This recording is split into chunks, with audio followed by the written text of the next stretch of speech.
La repentance des œuvres mortes. Les œuvres mortes sont des œuvres produites par la chair.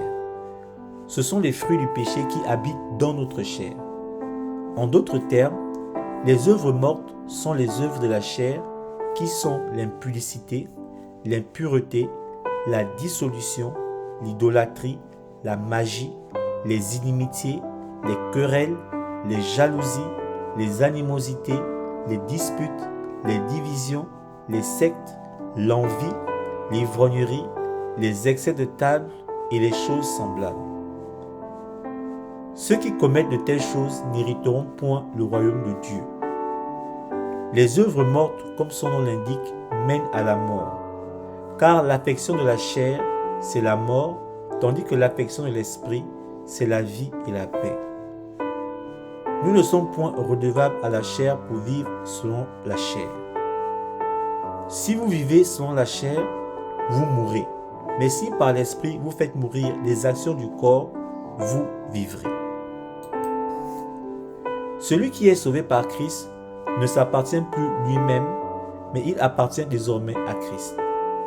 Il doit donc renoncer aux œuvres mortes, c'est-à-dire à sa vie passée, et marcher dans une nouveauté de vie. Si quelqu'un est véritablement en Christ et est passé par le renoncement aux œuvres mortes, il doit observer s'il y a une différence entre sa vie passée sans Christ et sa vie actuelle en Christ.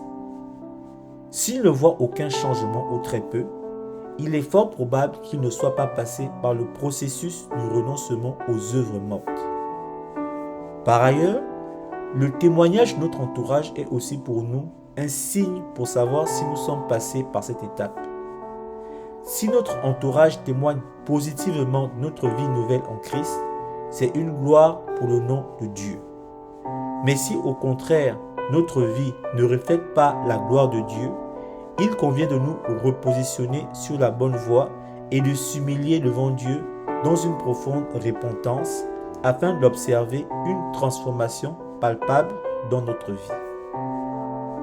Autrefois, nous étions ténèbres et maintenant nous sommes lumière dans le Seigneur. Marchons donc comme des enfants de lumière. Et comme des enfants obéissant à la parole de Dieu, ne nous conformons pas aux convoitises que nous avions autrefois quand nous étions dans l'ignorance. Mais puisque celui qui nous a appelés est saint, nous aussi soyons saints dans toute notre conduite.